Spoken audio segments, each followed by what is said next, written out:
Bruxelles, 1990. Un meurtre mystérieux a lieu. Il existe un scénario possible. Une équipe d'agents secrets s'est rapprochée de sa cible, l'un des experts en armement de Saddam Hussein, Gerald Bull. Dans ce type d'opération, les agents choisissent d'abord l'endroit idéal pour un assassinat, puis la meilleure façon de le faire.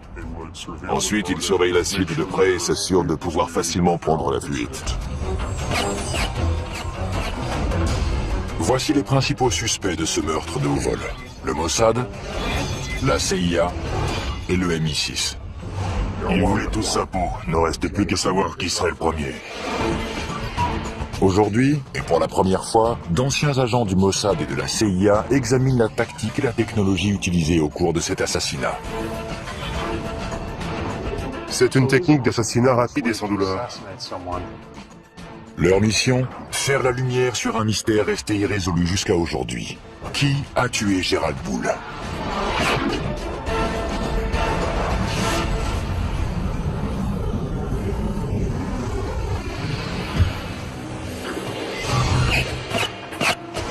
Un scientifique véreux, expert en armement, est abattu froidement. Les assassins disparaissent sans laisser de traces. Qui est derrière ce meurtre et quel est le mobile? Encore aujourd'hui, nous avons davantage de questions que de réponses quant au meurtre de Gerald Bull. 20 ans après les faits, une équipe d'ex-agents secrets israéliens et américains sort de l'ombre pour analyser ce crime et nous révéler un univers inconnu. Il y a une excellente scène du film La mémoire dans la peau, où le supérieur de Jason Bourne lui dit qu'il n'est pas simplement payé pour assassiner des gens, mais pour les assassiner et faire croire que quelqu'un d'autre est responsable. Ça fait partie du métier. C'est un univers de surveillance, de trahison et d'habileté technologique. Les missions sont organisées pendant plusieurs années et leur succès repose sur l'entraînement et l'instinct d'un agent sans visage et sans identité, l'agent secret. J'ai passé 13 ans au sein du Mossad. Pendant les 7 premières années, j'étais un combattant, c'est-à-dire un agent clandestin. Les actions d'un bon espion peuvent réellement changer le cours de l'histoire. L'espionnage est la deuxième profession la plus ancienne du monde et l'une des plus dangereuses. J'ai été un agent traitant de la CIA pendant de nombreuses années. Je travaillais en clandestin. Il n'existe pas d'immunité diplomatique pour ce genre de mission. C'est un peu comme un soldat qui se fait arrêter alors qu'il ne porte pas d'uniforme. La punition est bien plus sévère. Il existe une trace de ces dangers. 102 étoiles gravées sur le mur commémoratif du siège de la CIA à Langley. Chacune d'entre elles représente un agent qui a sacrifié sa vie. Le véritable risque d'un agent clandestin est d'être découvert. À terre! Plus vite! Ça peut devenir moche. Le risque est important et impossible à éviter. Les espions risquent leur vie chaque fois qu'ils entrent en territoire ennemi. Mais il existe une mission en particulier qui est bien plus dangereuse que les autres. Il s'agit de l'opération clandestine et mortelle appelée liquidation. Les opérations clandestines de liquidation sont très rares. Au cours d'une de ces opérations, dont la cible était un leader terroriste, j'ai été chargé de poser un engin explosif sur le ferry dans lequel il voyageait. Je ne sais pas comment l'opération s'est terminée, on m'a juste dit qu'elle avait réussi, et c'est tout ce que j'avais besoin de savoir. Ce sont des gens qui ont du sang sur les mains et qui ont tué d'innocentes victimes. La seule façon de les empêcher de mener à bien leur prochain attentat, c'est de les éliminer. Les services d'espionnage s'intéressent aux terroristes depuis des décennies. Mais ce ne sont pas les seuls à figurer sur leur liste des cibles à liquider. Les autres personnages qui les intéressent sont les trafiquants et les fabricants d'armes, qui ne sont pas rattachés à une organisation. À la fin des années 80, un homme attire l'attention de tout le monde. Le scientifique canadien spécialiste en armement, Gerald Bull. Gerald Bull avait été approché par plusieurs services de renseignement, parmi eux ceux du Canada et des États-Unis. Il voulait travailler avec les deux. Avant 1980, le scientifique a travaillé pour les deux gouvernements. Il rêve de créer un super canon capable de lancer un satellite en orbite. Son travail était dédié à l'amélioration des canons pour pouvoir tirer à très grande distance. Mais d'anciens agents affirment que ce génie de la science possédait un côté plus sombre. Les scientifiques qui inventent des armes sont en premier lieu fidèles à la science. Ils ne se considèrent pas comme des fabricants d'armes capables de massacrer des millions de personnes. C'est comme l'homme qui organisait les horaires des trains à destination des camps de concentration. Il pensait n'être qu'un employé des chemins de fer. Il ne se considérait pas comme un meurtrier de masse. Il est intéressant de savoir que Gerald Bull était l'une des 3 seules personnes de toute l'histoire des États-Unis à avoir obtenu la nationalité américaine grâce à une loi du Congrès. C'est assez ironique, puisqu'en réalité, Gerald Bull se moquait parfaitement d'avoir ou non la nationalité américaine. Il ne s'intéressait qu'à sa technologie et à ceux à qui il pouvait la vendre. Peu lui importait le passeport qu'il avait en poche. Il avait de nombreux ennemis car il travaillait pour plusieurs États voyous. Il était impliqué dans diverses transactions avec de l'argent sale et il se mettait donc en danger sur 2 fronts différents. En 1980, Gerald Bull enfreint les lois américaines sur l'armement et il est accusé de trafic d'armes avec l'Afrique du Sud. Il est condamné à 6 mois d'emprisonnement dans une prison fédérale. Gerald Bull était à 2 doigts de mettre au point un système balistique qui aurait pu nous protéger de tous nos ennemis pendant très longtemps. Je ne sais pas ce qui s'est passé quand il a rompu avec la CIA, mais à l'époque, c'était une star.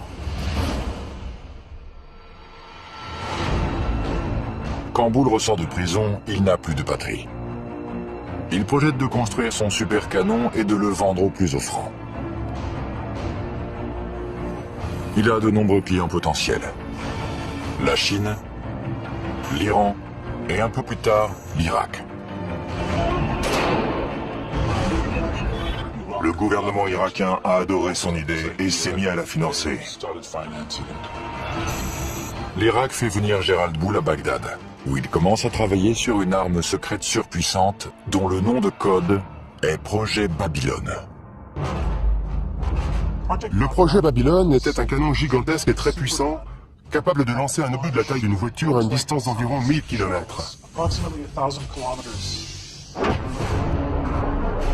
Si le rêve de Gerald Bull devient réalité, Saddam Hussein gagnera une arme capable de semer le chaos au Moyen-Orient.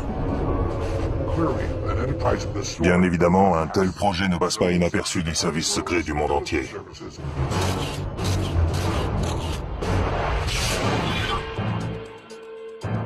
La nouvelle du projet Babylone se répand au sein des différents services de renseignement de la planète, y compris les services secrets israéliens, le Mossad. L'Irak avait déjà menacé plusieurs fois d'entrer en guerre contre Israël. Le Mossad dédiait par conséquent énormément de temps et d'argent au recrutement d'officiers supérieurs de l'armée, de scientifiques et de membres du parti basse. Il envoyait également des agents sur place pour obtenir des informations pratiques. Si le Mossad prend quelqu'un pour cible, ce n'est qu'une question de temps avant que cette personne soit amenée devant la justice.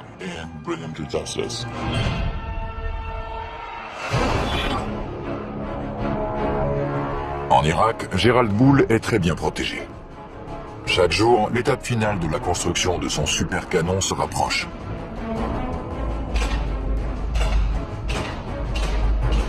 Le Moyen-Orient est une véritable poudrière, et Gerald Bull est sur le point d'y mettre le feu.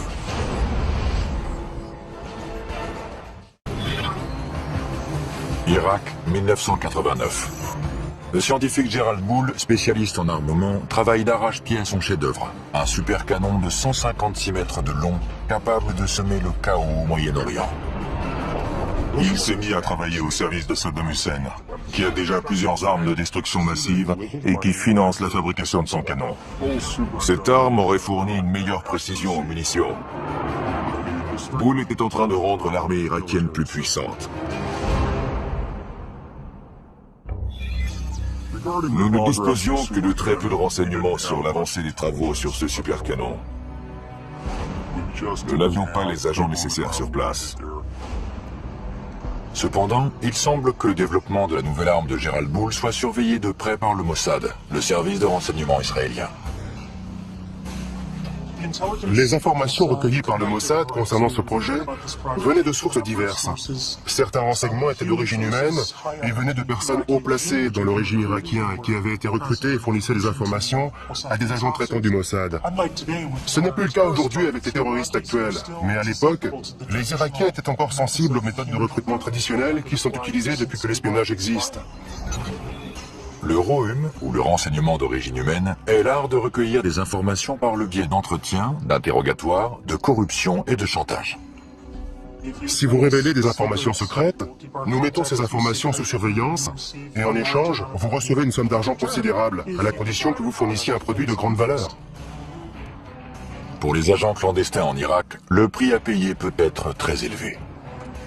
Lorsque les agents du Mossad opèrent au sein des pays cibles, ils prennent le risque d'être torturés, exécutés ou emprisonnés. Il est très peu probable qu'ils revoient la lumière du jour une fois découverts.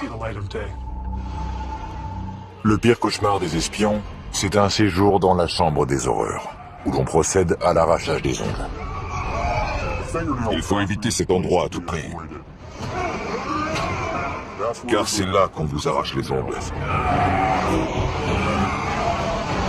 Vous êtes complètement épuisé et on vous attaque de toutes les façons. Vous subissez une torture psychologique. On essaie de vous humilier et surtout de vous faire craquer. Mais bien sûr, certains d'entre nous possèdent une force qui leur permet de résister.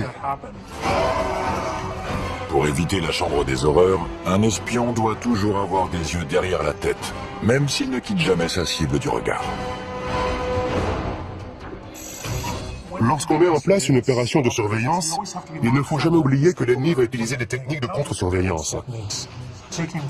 Prendre des photos d'un sujet est un acte agressif qui éveille les soupçons. Une grande partie de notre information est dédiée à la photographie clandestine. Et c'est l'un des éléments essentiels du métier que tout espion se doit de maîtriser.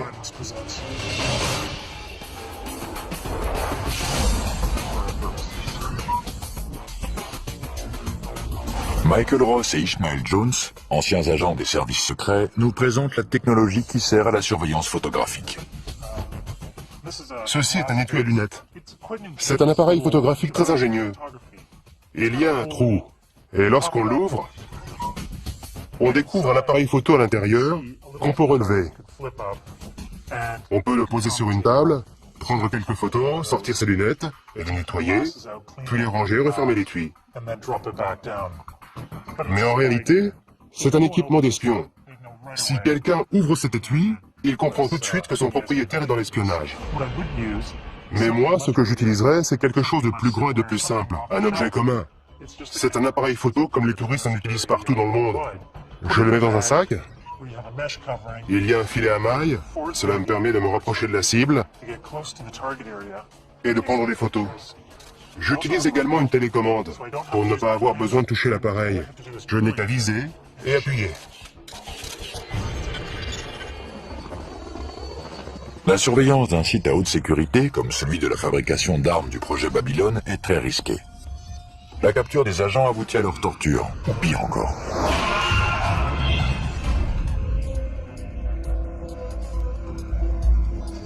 Il ne faut pas qu'on puisse nous repérer en train de prendre des photos depuis un véhicule. C'est tellement facile de se faire tuer dans un pays cible. L'une des techniques qu'on peut utiliser, c'est celle de la boîte de mouchoirs. On laisse quelques mouchoirs à l'intérieur et on y place l'appareil photo. Puis on l'installe sur le tableau de bord comme ça.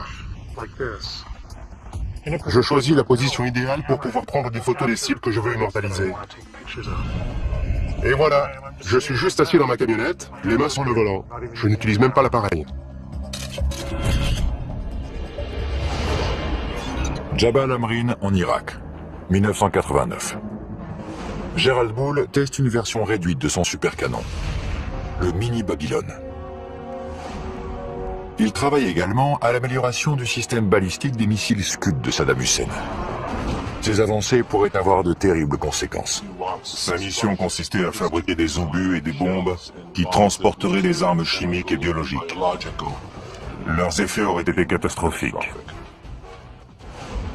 Pendant ce temps-là, le canon Babylone de 156 mètres de long en est encore au stade du balbutiement. Le nom de code du projet est PC2, pour complexe chimique numéro 2. Des tuyaux en acier parviennent d'Europe en Irak pour un soi-disant projet pétrochimique.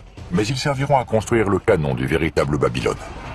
Au cas où Israël considérait ce super canon comme une menace potentielle, l'une des solutions consisterait à bombarder le site. Mais la géopolitique de la région rend cette option extrêmement risquée. Envoyer l'armée de l'air israélienne dans l'espace aérien des pays voisins qui faciliterait un bombardement est très difficile et très compliqué. Ce n'est pas une action qu'Israël peut mener sur un coup de tête. Habile, impitoyable et mortel. La réputation d'assassin de personnages importants du Mossad est légendaire. C'est une guerre dans l'ombre, et parfois, en temps de guerre, il faut faire preuve de violence pour pouvoir détruire l'ennemi. Le Mossad encourage cette réputation, car il pense qu'elle effraie ses ennemis et qu'ils hésiteront donc à attaquer. Gérald Boul et son canon surpuissant, financé par Saddam Hussein, représentent une menace potentielle aux yeux d'Israël. Le projet attire maintenant l'attention des services secrets du monde entier. Il venait en aide à l'Irak, et il savait pertinemment que ce pays était devenu l'ennemi des États-Unis. Le projet d'armes secrètes de Gérald Boul implique toute la planète. Des éléments essentiels à sa construction ont été fabriqués dans plusieurs pays différents. Gérald Boul effectue plusieurs allers-retours entre Bruxelles et le Moyen-Orient, et il reste quasiment intouchable lorsqu'il est en Irak. La logistique d'un assassinat alors qu'il est sous la protection du régime irakien est beaucoup trop compliquée. Il s'agit d'une opération d'une envergure trop importante pour être menée à bien. L'un des scénarios envisagés est d'attirer le scientifique hors d'Irak, en le faisant venir à Bruxelles à l'aide d'une tactique très utilisée. Flatter l'ego de la cible. Une fausse conférence a été annoncée et il était invité à intervenir et à prononcer le discours liminaire de cet événement fictif.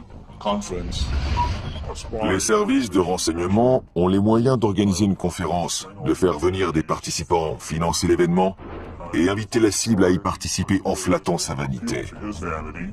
On lui dit « Nous savons que vous êtes le plus grand spécialiste en canon du monde et nous aimerions que vous participiez. » Selon Yuval Aviv, ceux qui essaient de piéger Gérald Boul l'ont alléché davantage en utilisant un pot de miel. Le pot de miel est un terme qui remonte à l'époque de la guerre froide. Le pot de miel, c'est une femme qui était probablement chargée de l'attirer hors d'Irak jusqu'en Europe. Il s'agissait certainement d'une jeune journaliste. Dans le cas de Gérald Boul, je ne suis pas certain qu'il y eut un pot de miel. Je pense qu'il voyageait régulièrement en Europe, puisque c'est là qu'il conduisait ses affaires. C'était beaucoup plus simple d'attendre qu'il revienne en Europe et le cibler ensuite.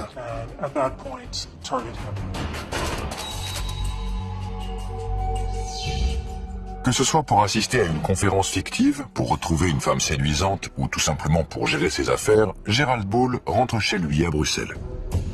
Selon certaines sources belges, il n'est pas seul.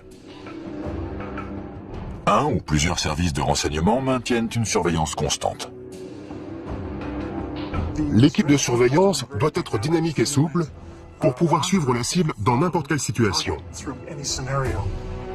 Le plus important, c'est d'être capable de découvrir où le sujet habite, quelles sont ses habitudes et quels endroits il fréquente.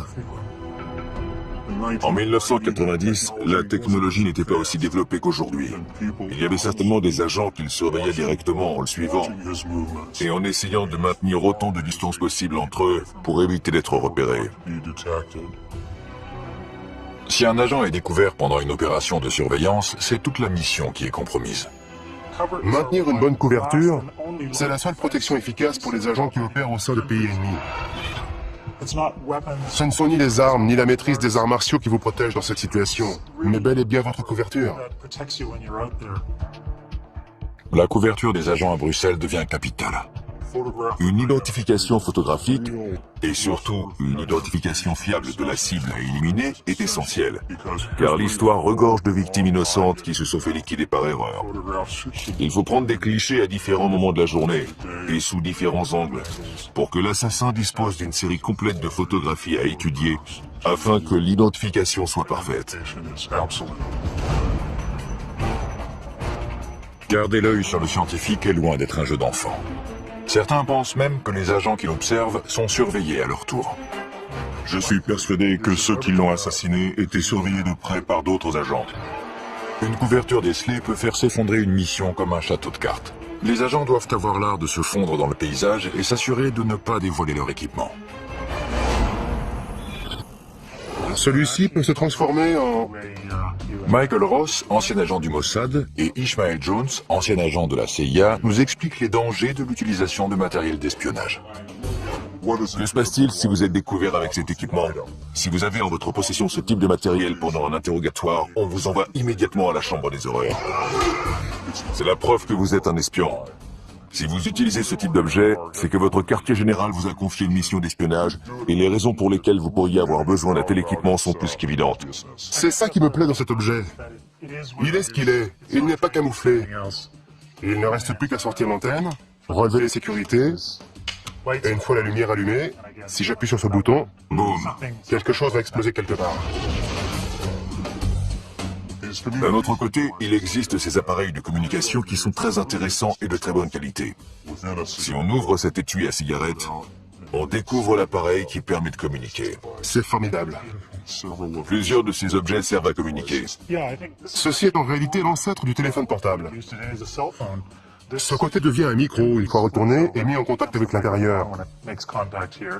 On sort l'antenne et on peut communiquer. Mais le problème, comme souvent, c'est que même refermé, on peut voir que ce n'est pas un simple stylo, mais qu'il s'agit d'un appareil de communication. J'imagine déjà les interrogateurs en train de le démonter. Ouais. Et de disposer toutes les pièces sur une table.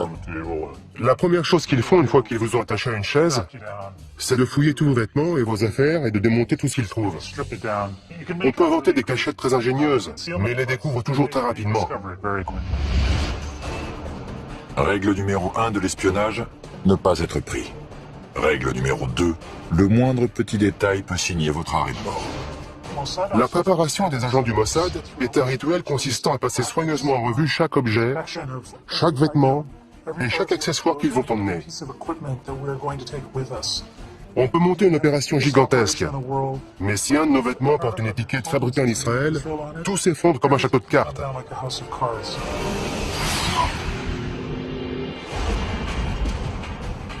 C'est l'hiver en cette année 1989 à Bruxelles. Caché quelque part dans la ville, une équipe d'agents secrets met probablement au point un plan pour éliminer leur cible. L'étau se resserre autour de Gérald Bull. Mars 1990. Gérald Bull est de retour à Bruxelles. Il est probablement suivi. Pourquoi ? À cause du programme de développement de missiles de Saddam Hussein et d'un super canon top secret dont le nom de code est Projet Babylone. Il s'agit d'une arme dont la portée devrait atteindre 1000 km. Le rayon qu'il traçait depuis Bagdad couvrait la totalité du Moyen-Orient. C'était l'arme et l'engin balistique les plus incroyables qui aient jamais existé. À quelques mois de l'invasion du Koweït, la machine de guerre irakienne se met en marche. La version miniature du super canon de Gérald Bull, le mini Babylone, a déjà été testée. À ce moment-là, tous les services de renseignement du monde sont au courant de ce qui se passe et le surveillent de très près. L'un des partis qui souhaite ardemment qu'Hussein n'ait jamais ce canon sont les Iraniens. En plus des Iraniens, le Mossad est de la partie. La CIA également, puisqu'elle sait exactement de quoi Gérald Bull est capable. Il a travaillé pour eux auparavant. Une série d'avertissements tente de convaincre le scientifique de cesser immédiatement son travail sur le projet Babylone. Gérald Bull pense que des cambrioleurs se sont introduits plusieurs fois chez lui. Ces cambriolages envoient un message très clair. Laissez tomber le projet Babylone, sinon... Un autre scénario possible est une tentative audacieuse de la part des agents secrets pour garder un œil sur les communications de Gérald Bull, en utilisant le ROM, ou renseignement d'origine électromagnétique. Il s'agit de l'interception de tout type de communication utilisant les ondes. Les conversations téléphoniques, les fax ou les téléx. En résumé, tout ce qui peut être envoyé électroniquement est la cible du ROM. La CIA utilise depuis très longtemps ce type d'opération technique, qui consiste à installer des micros, des dispositifs d'écoute et de surveillance d'appels téléphoniques.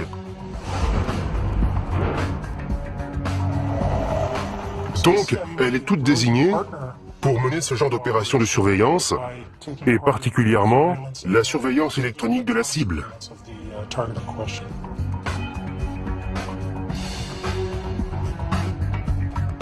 L'écoute électronique est une compétence qui s'acquiert après des années de formation.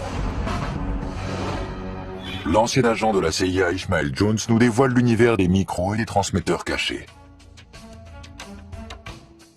Ces appareils de surveillance électronique permettent d'en apprendre davantage sur les cibles.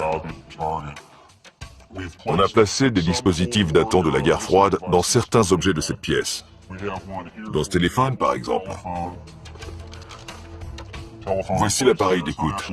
Il n'espionne pas la ligne téléphonique, mais écoute les bruits de la pièce en général, et bien entendu les conversations téléphoniques également.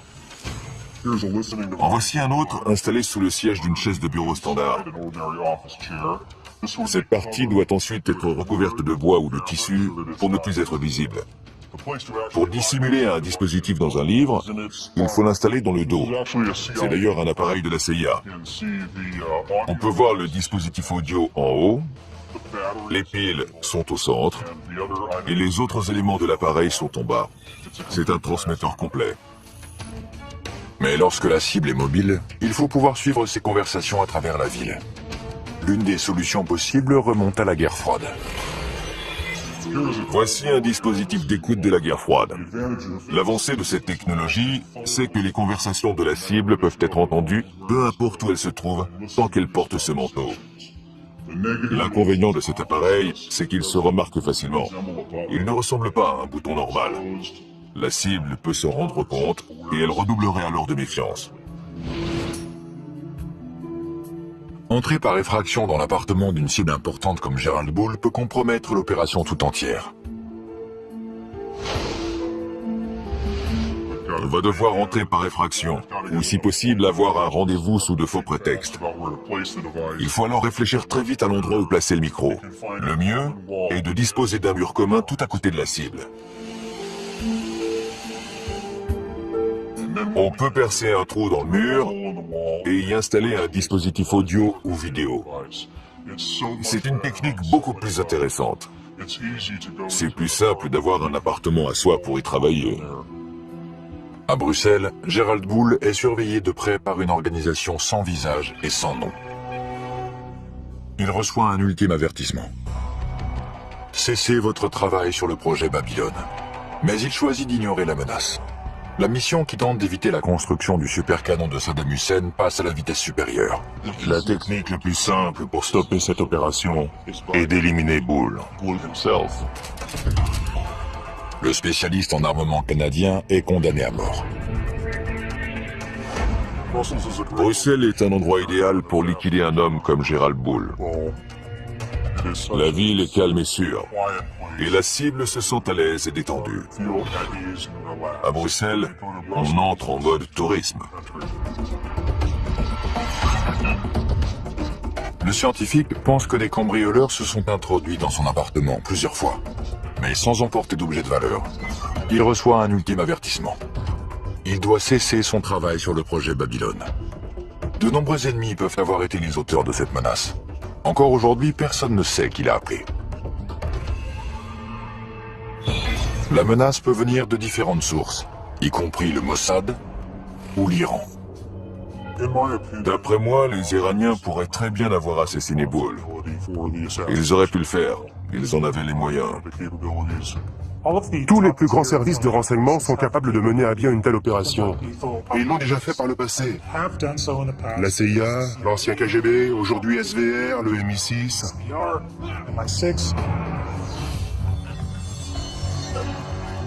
Qui était capable d'assassiner Gerald Bull? Tout d'abord le Mossad, puis le MI6. Les services secrets britanniques, le MI6, auraient utilisé des membres des forces spéciales, le SAS, pour retrouver des agents d'Al-Qaïda. Leur devise est « Qui ose gagne ». Ils sont très efficaces et professionnels. Ils utilisent certaines des techniques et certains équipements que les Israéliens et le KGB emploient. Ils font sans aucun doute partie des meilleurs. Le Mossad possède sa propre branche de liquidation, le Kidon. Le mot Kidon peut signifier, selon le contexte, javelot ou baïonnette. C'est une sous-division du Mossad chargée de la surveillance de cibles terroristes et d'opérations clandestines d'assassinat. Si cela s'avère nécessaire. Si le Kidon est après vous, ils vont vous avoir. Il n'y a aucun endroit sur Terre où leur échapper. Vos jours sont comptés.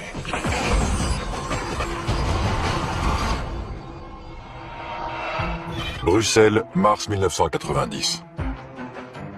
Le refuge est un élément déterminant dans une mission d'espionnage.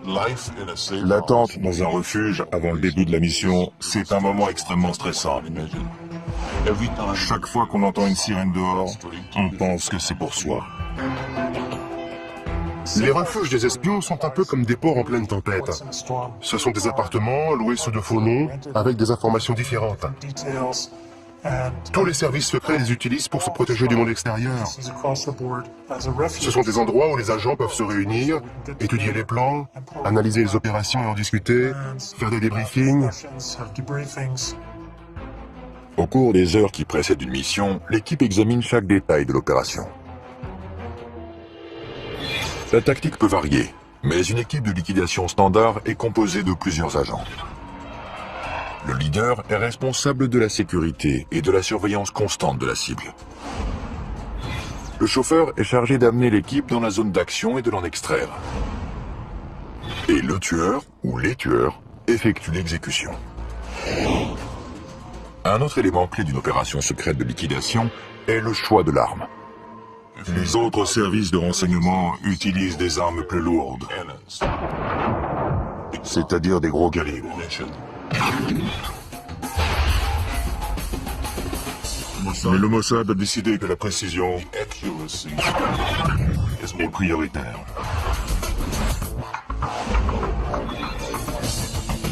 Nous sommes au stand de tir d'Angeles. L'ancien agent du Mossad Michael Ross et le spécialiste en armes à feu Mike Cristano procèdent à une analyse balistique d'un assassinat. La première marque est celle du tir du 9 mm.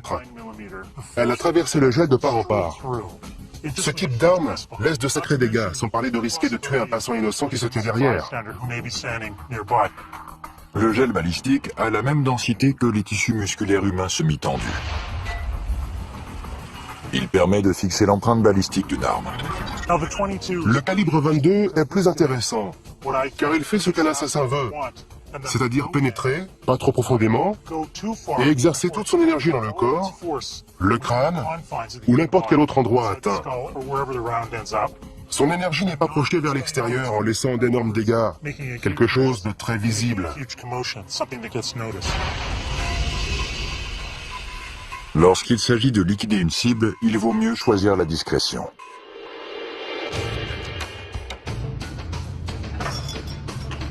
Un autre problème que peut rencontrer une équipe d'agents opérant à l'étranger est le transport d'armes vers un autre pays. En Europe, on peut facilement se procurer une arme sportive, même si la loi sur la possession d'armes est très stricte. On retire le canon. Il faut ensuite le scier à cet endroit et le remplacer par la suite. Car sur ce type d'arme, la chambre est située dans cette partie du canon. On retire aussi le magasin et on obtient une arme qui se rapproche d'un pistolet. Une fois les pièces les plus petites et les plus discrètes assemblées à nouveau, on obtient une arme de petite taille, idéale pour une exécution et similaire à celle que le Mossad utilise. Le résultat est un semi-automatique de calibre 22 à 7 coups et sur lequel on peut visser un silencieux. D'autres agents suggèrent que la valise diplomatique est un autre moyen efficace d'introduire clandestinement une arme dans un autre pays.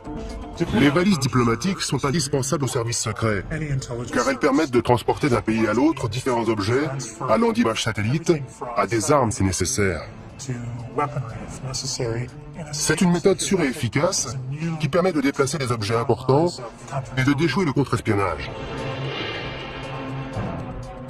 L'arme, les agents et le plan sont prêts.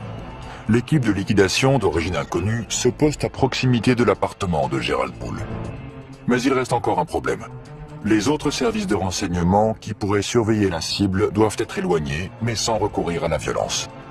On n'a pas un permis de tuer, comme James Bond, qui autorise à décider soi-même qui on peut liquider. On est uniquement autorisé à éliminer la cible identifiée au cours de la mission. Impossible d'ajouter quelqu'un d'autre à la liste. On ne peut pas tuer n'importe qui. Hors de question.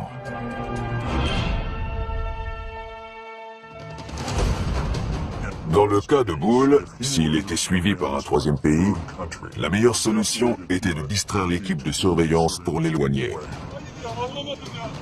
Au cours d'une opération clandestine de liquidation, l'équipe peut utiliser un appât pour créer une distraction. L'équipe se met en position pour passer à l'étape finale de sa mission, l'exécution de Gerald Bull.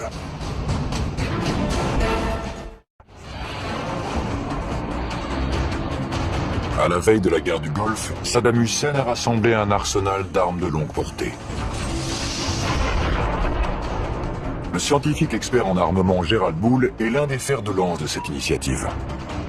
L'étau se resserre, alors qu'un service de renseignement dont l'identité demeure inconnue le prend pour cible. Il compte l'éliminer avant que son arme détruise l'équilibre précaire du Moyen-Orient. Bruxelles, 22 mars 1990. Une équipe d'agents secrets est en position aux abords de l'appartement de Gerald Bull. Toute la mission et ses mois de préparation dépendent de ce moment précis. S'il s'agissait d'une opération du Mossad, alors les agents devaient être à leur poste pour communiquer les informations et les mouvements de la cible. Si on suit ce scénario, c'est ensuite au tueur désigné, une fois l'identité de la cible confirmée, d'entrer en action. Le tueur doit rester concentré sur la cible et son second se charge de sa sécurité et d'empêcher toute intervention extérieure. Le leader de l'équipe déployée est responsable de leur sécurité lors de l'extraction. Au dernier moment, lorsque tout est en place et que tout le monde est prêt, l'équipe entre en action et procède à l'exécution.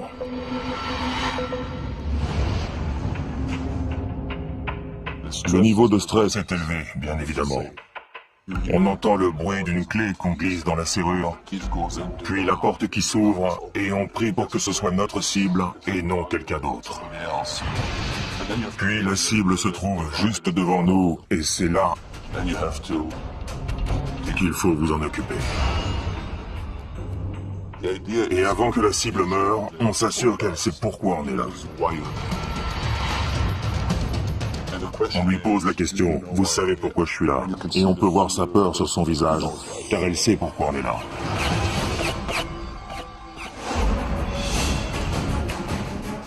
Une fois que c'est fait, tout le reste de votre équipe est en mode « Comment fuir ?» Comment sortir de toute cette zone sans être vu et disparaître? Le leader emboîte le pas du tueur alors qu'il se dirige vers un véhicule pour s'enfuir. Il s'éloigne en prenant deux virages à 90 degrés pour que personne ne puisse voir dans quelle direction il se dirige. Après ces deux virages à angle droit, ils arrivent au point d'extraction où un autre véhicule les attend. L'équipe s'éloigne pour disparaître à tout jamais. Il n'y a aucun témoin. Gerald Bull a été abattu de plusieurs balles. Et personne n'a rien entendu. Le tueur a utilisé un modérateur de son, plus communément appelé silencieux. Il s'agit d'un dispositif essentiel à une liquidation rapprochée. De retour au stand de tir d'Angeles, Michael Ross et l'expert en armes à feu Mike Tristano nous exposent la science du silence. Voici un 9 mm non muni d'un silencieux.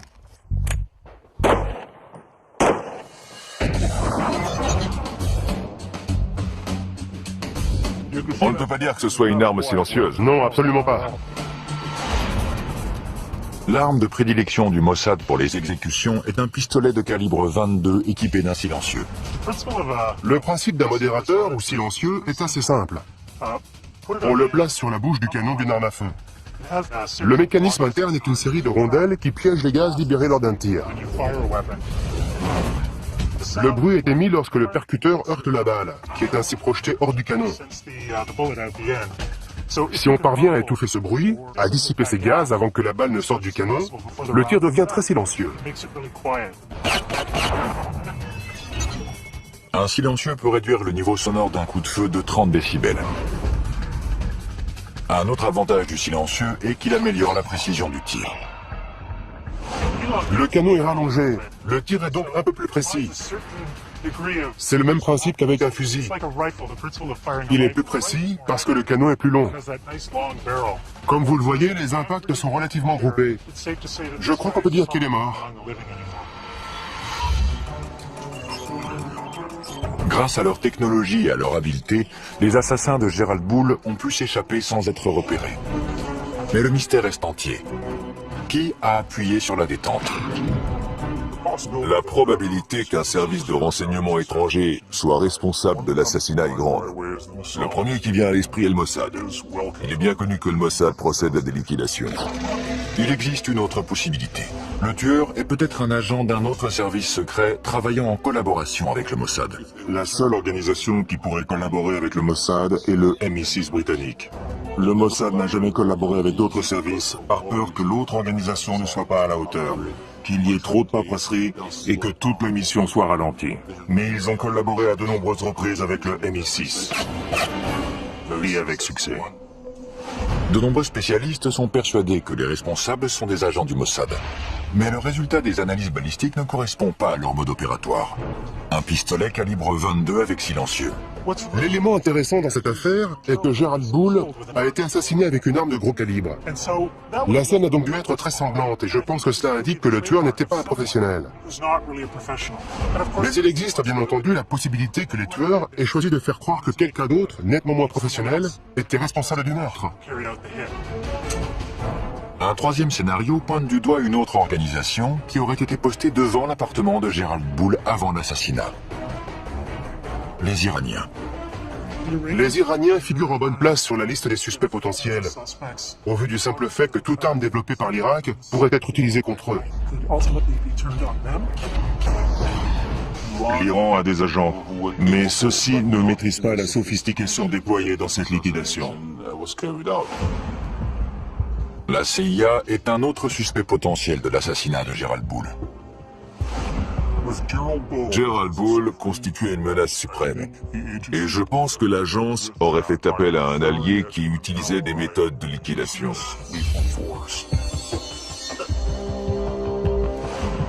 Je ne pense pas que la CIA puisse être impliquée dans un assassinat. Mais il est possible que l'un de ses responsables ait mentionné que Gerald Bull était un problème et qu'il faudrait qu'il soit éliminé. Parfois, ce qui favorise l'action est de se taire alors qu'on sait ce qui se passe. L'univers de l'espionnage est souvent comparé à un palais des glaces. La réalité n'est jamais vraiment ce qu'elle semble être.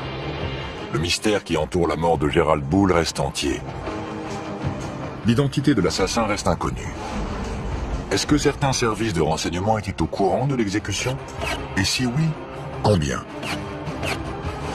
Une seule chose reste certaine. Quelqu'un a violemment mis un terme à la vie de ce brillant scientifique. L'enquête sur la mort de Gerald Bull n'a pas été très approfondie. Il semble y avoir davantage de pays satisfaits par sa disparition que de nations qui s'inquiètent du fait qu'il ait été assassiné à Bruxelles. L'exécution de Gerald Bull a été un grand succès, car lorsqu'il est mort, le projet du canon est mort avec lui. Peu importe qui l'a tué, tous les services secrets sont complices. Car tous voulaient sa mort. Il y en a juste un qui a frappé le premier.